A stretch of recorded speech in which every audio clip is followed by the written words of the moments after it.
What's good, everybody? It's your boy THO, and I got no one for y'all. Without further ado, let's get right into it. Alright, so the first one I'll be talking about takes place in the lightweight division. Abdul Kareem Al versus Loic Rashava. In round one, we'll start with Asui moving with good pace. Asui will be circling Rashavov and timely picking his strikes. Rashavov will be the more patient fighter. He would be waiting for the slice of openings to get off his right hand. Rashav would find his target a couple of times, which would hurt Asui. In round two, this will be all Asui. He would be able to find a home for his right hand, and every time Rashad would try to push forward, push the pace, Ashuidi would throw leg kicks, chipping away at Rashav's lead leg, really damaging it. In the third round is where Rashava would shock everyone, and with a great comeback when he would time a beautiful right, overhand right that would hurt Ashuidi, sending him to the ground, nearly unconscious. Then Rashad would finish him off with some hammer fist. Alright, so the next fight I'm talking about takes place in the lightweight division. Ludovic Klein versus AJ Cunningham. This is as tough a UFC debut as it's going to get for AJ Cunningham facing Ludovic Klein. Ludovic Klein will come into this fight and look very sharp. Klein will repeatedly set up multiple striking combos on AJ that were causing tremendous damage. AJ Cunningham would get strikes off himself, but they were always met with return fire from Klein. Ludovic Klein landed a beautiful front kick to the stomach that would drop AJ Cunningham, which would ultimately end the fight. Moving on to our guys in the middleweight, Christian Leroy Duncan versus Claudio Ribeiro. Claudio Ribeiro would have a bad start to this fight, essentially just standing like a log right in front of COD. Christian, on the other hand, had a phenomenal round. CLD will use a barrage of strikes with beautiful spin kicks to the body and a spinning elbow to the head, which was luckily blocked by Ribeiro. If not, that strike could have ended the fight early. Claudio Ribeiro will continue for the remainder of the round to fight in his shell, not really returning any fire, which gave Christian Leroy Duncan full range to continue picking apart Ribeiro. To begin the second round, CLD would completely change his approach, whereas in round one, Christian chose a striking style Muay Thai way of attacking Ribeiro. In round two, CLD would clinch with Ribeiro and land a beautiful takedown. Not long after taking him down, Christian would be able to secure full mount and get the fight stopped from ground and pound. The next fight I'm going to be talking about takes place in the bantamweight division.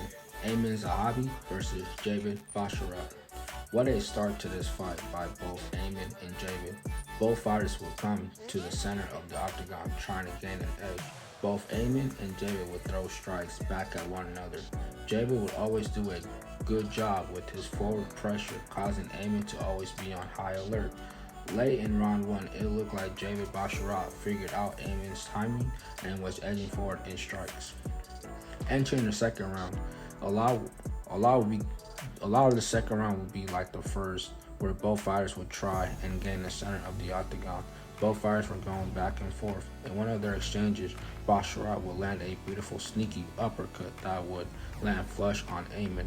Late in the round, Ayman would land a beautiful right that would sit Basharat for a set. Truly, what a great fight this was.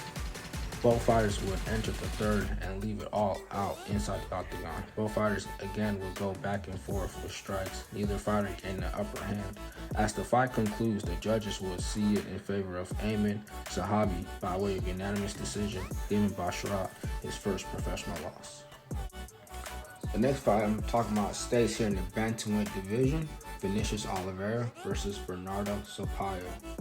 Both fighters will start this round by managing range. They both would land significant strikes. Sampaio would be able to get the fight to the ground, where he would be able to control Vinicius Oliveira for a bit. The fight would end up back on the feet, where both fighters would go back and forth with strikes.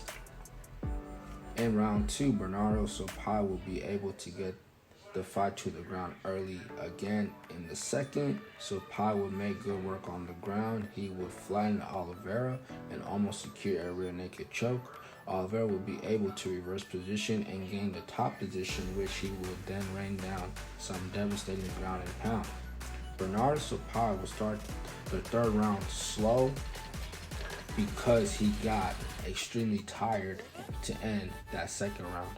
Oliveira would capitalize on this and throw wild strikes, working to end the fight.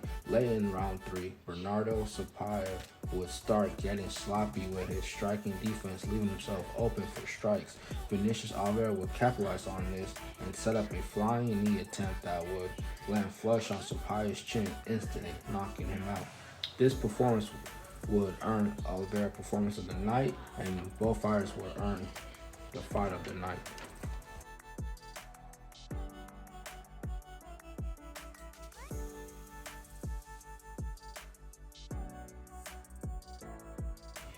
Alright, so the next one I'm going to be talking about takes place in the middleweight division. Eric Anders versus Jamie Pickett. In this round, round 1, would be a good round for both fighters. Eric Anders would be able to control Jamie Pickett by clinching with him. Jamie would fire back by stunning Eric Anders with a punch, and later in this round, he would drop Eric with a punch. Moving on to round 2, things will slow down. Eric Anders would dominate this round. Anders would get the fight to the ground, which he would have complete dominance over Jamie Pickett. Things would just get worse as rounds go on. Eric would completely dominate Jamie Pickett on the ground, having him clinched up, and also he will bust up Jamie Pickett in the third with a series of elbows. Eric Anders will win this fight easily by unanimous decision. The next fight I'm going to be talking about takes place on the main card, flyweight division, Matt Snell versus Steve Erceg. What a opening round to start the main card. Both Matt Snell and Steve Erceg would immediately take the center of the octagon, stay in the pocket, and exchange heavy strikes. They would stay this way for the entire round, landing damaging blows on one another. Round 2 will start the same way, with both fighters immediately going back in the pocket. Erceg would throw a beautiful combination, catching Matt Snell with a left hook that would knock him out. This fight would give both fighters Performance of the Night bonus.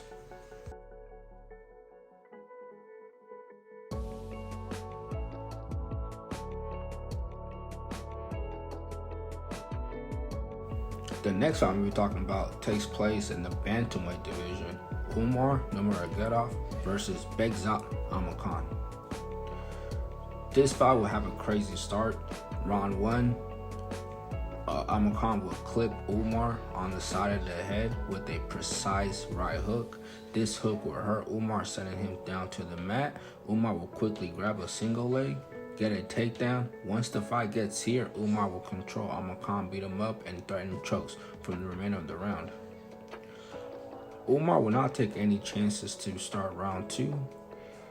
Nurmagomedov will set up a beautiful takedown, which he would get and dominate Amakhan on the ground. Umar will make Amakhan look like he has never done this before. Just complete dominance. He will continue this for the rest of the fight, easily getting a unanimous decision victory. The next fight we'll be talking about takes place in the flyweight division. Alex Perez versus Muhammad Mokaev. Great fight by both fighters. Both Perez and Mokaev will go through a series of technical transitions from striking to clinch. Mokaev will edge out Perez by getting takedowns on Perez. In the third, Mokaev will land a beautiful suplex takedown that would give Mokaev dominant position on the ground for a few minutes. Muhammad Mokaev will win by unanimous decision.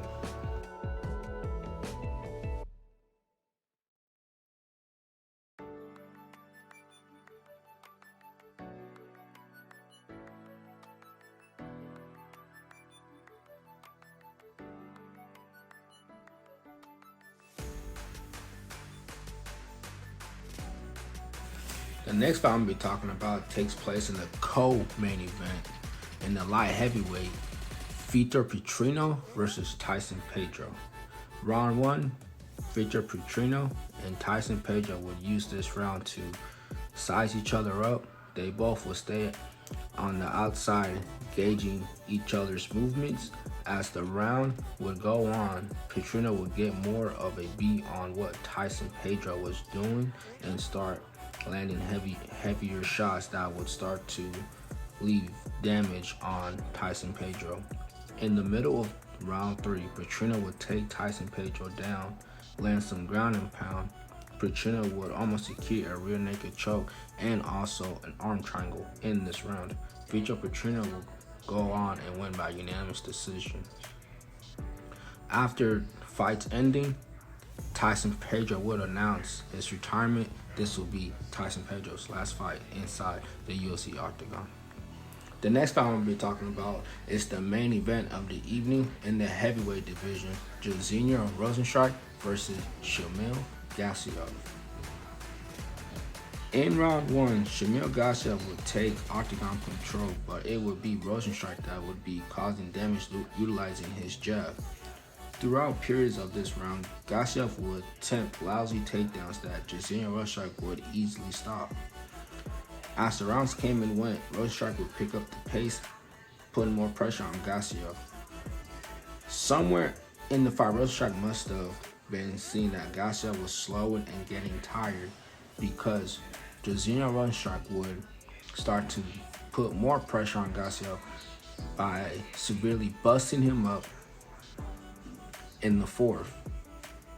Because of this, Gaziev at the end of the 4th would notify the doctor that he could not see, which will ultimately stop the fight, giving Rozenstruik the win.